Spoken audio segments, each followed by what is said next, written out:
Well, my editing skills are crap, but can the same thing be said about The Invisible Man? Stick around and find out. Bum, bum, bum, bum. Bum, bum, bum, bum. Actually, I had to look that up on YouTube. That's the original theme from the 1930-something Invisible Man movie. Anyway, I'm Peter Franson from christiangeekcentral.com and Spirit Blade Productions. This is my uncut review of The Invisible Man. The synopsis on IMDb reads, when Cecilia's abusive ex takes his own life and leaves her his fortune, she suspects his death was a hoax. As a series of coincidences turn lethal, Cecilia works to prove that she is being hunted by someone nobody can see. Okay, so what is this animal? Apart from Universal's attempt at kind of reviving this franchise, maybe? I don't know. I feel like this movie is really... I'm not going to talk about the ending, but I feel like this is really self-contained. I don't think it leaves room for a sequel, yeah, but I think it's very, has a very satisfying, complete ending, But, so I don't know that it's a revival, an attempt to revive The Invisible Man as a franchise or something. But it's a suspense thriller with the sci-fi premise of invisibility tech, that's been invented by somebody very cutting edge to the point where, like, the common person wouldn't even believe that invisibility tech exists. It's just this one guy who's figured it out, but the world doesn't know that yet, So that's the science fiction conceit. Other than that, it is very much grounded in the real world that we're familiar with. This movie, in addition to being a suspense thriller, I should specify, is not about jump scares. It'd be very easy for many, these kind of lower budget, scary pseudo-slasher movies, which this one kind of fits into the slasher category, I suppose, for those movies to be about jump scares, and this one isn't. It's very much about the suspense and the drama, from anticipating, what the Invisible Man will do next, wondering where he is or if he is in the room, and seeing him just slowly destroy Cecilia's life, convincing everyone that she's insane. So there's like tension that's created in this movie on multiple levels. On the, there are a few jump scares, so there's that level, but there's also the suspense level of where's the bad guy, is he going to do something, it's real quiet, we're creeping around trying to hear him, trying to see where he is, so there's that kind of stuff. And then there's also just watching Cecilia's life being destroyed as he does things to mess with her and to affect other people in her life that make other people believe she is crazy and even dangerous, and so there's also that personal drama that she's experiencing. So on multiple levels, this movie was really creating tension for me as I watched it. He's not just scaring her and roughing her up, he's messing with her relationships, messing with her ability to carry on in any kind of semblance of normality, and so it's just great to see all those kinds of things playing together, in addition to the shocking moments. And oh my gosh, there are some shocking moments. I go into detail in my spoiler car video on that subject. But the whole cast, let's talk about the cast. Actually, I'm just going to talk about one actress, really. The whole cast is fine, but Elizabeth Moss, who is a pretty new face to me, this is the first time I've ever seen her in a leading role. I guess she's in The Handmaid's Tale, but I haven't been watching that. I thought she was great in this, and she just carried the movie for me virtually by herself.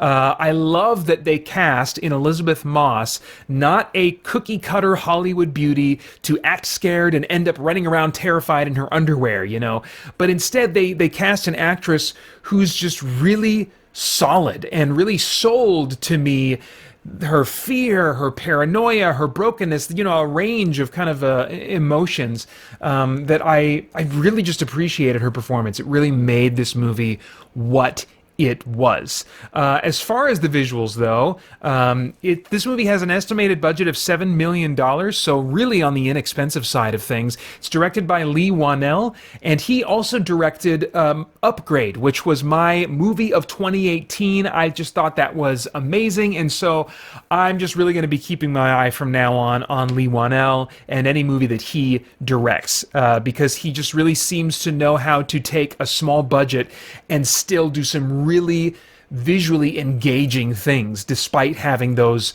limitations. The effects shots did ramp up at the end of the movie, but the way that the camera lingers on empty scenery is almost a visual effect in itself. As I'm staring at this, like thinking, what am I supposed to be seeing? Is there some little detail? And sometimes there is. Sometimes there's a very subtle little detail, and so it's not just like a fake out, and there's nothing to search for in those long shots on just like empty room. There are sometimes some things that are going on if you look closely enough, and so it just really, these very seemingly static shots would have me just on the edge of my seat, just trying to figure out is there something moving? Did something move? No, I don't think so. Oh, is something different? Oh, I'm not sure, So it was just great the way that he used the limitations of the budget to do some really cool stuff. There certainly were visual effects, though. Most of the effects likely had to do with object removal. I say likely because I'm not sure, but I feel pretty confident. Actors, at times are of course wrestling with or otherwise struggling with the Invisible Man, and I rarely felt like actors were just pantomiming. Sometimes you can see actors interacting with what's supposed to be an invisible character, and there's just some shots, some moments where you're like, they're just pantomiming. There's just a difference between an actor that's like, just pretending to be fighting with something invisible and an actor that is actually interacting with something physical. You bring that resistance in, and physics themselves in the real world, do the rest of the work to give you a sense of something solid being there. And so the fact that they were able to, I think there were some instances of pantomiming, but there's one scene in particular where the main character is struggling with him, and I'm just like, my gosh, I have never felt like an invisible character or creature in a movie was more solid and actually there, as opposed to the actor just kind of being yanked around by wires or just pantomiming or whatever. So this was probably the most convincing removal/invisibility effects I've ever seen, because of how there was still convincing tangibility to what the actors were supposedly interacting with in The Invisible Man. There was more traditional CG near the end, as the Invisible Man becomes partially visible in ways that you would expect, in ways that you've kind of seen before in other movies that feature an invisible character, where the characters maybe figure out a way to kind of make them pseudo-visible, or maybe just something happens that causes them to start becoming partially visible or pseudo-visible. So there's a similar kind of like section of the story where that happens, and in that case, the visual effects are still solid, but they weren't as impressive or interesting to me, and those also weren't the most engaging moments of the Invisible Man's activity compared to those moments where he was completely invisible and doing stuff, but still really solid, really engaging to look at, really interesting to look at. As far as like themes, is there anything of moral, philosophical, or spiritual significance going on in the themes of this thing that might trigger some worthwhile thought or conversation? The thing that stands out to me is also the thing that made the villain interesting in this movie, and that is that the villain is an abusive, overly controlling ex-boyfriend of the main character. And, this movie is not just about there being a spooky guy who's invisible and he's just doing spooky things. As I said earlier, he's messing with her life.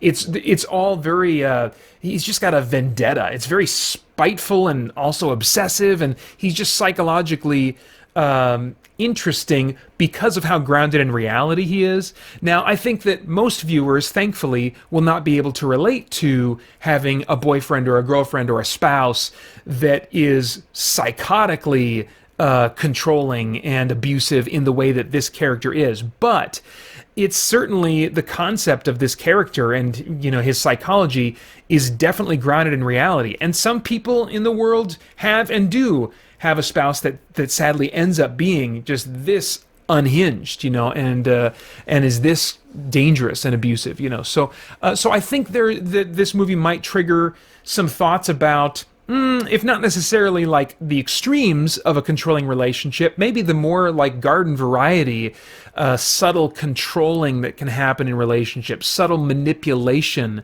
that can happen in relationships. When maybe a spouse or a boyfriend or a girlfriend kind of wants to have you all for themselves and kind of wants to isolate you from other people, or wants to in some way be controlling, in your life. Or maybe we can be guilty of that, of wanting to manipulate our spouses, our girlfriends and boyfriends, to kind of want to just fall in line with our expectations of life and what relationships should be like, And so I think there's opportunity to maybe, spend some time thinking or talking about those kinds of things after watching this movie.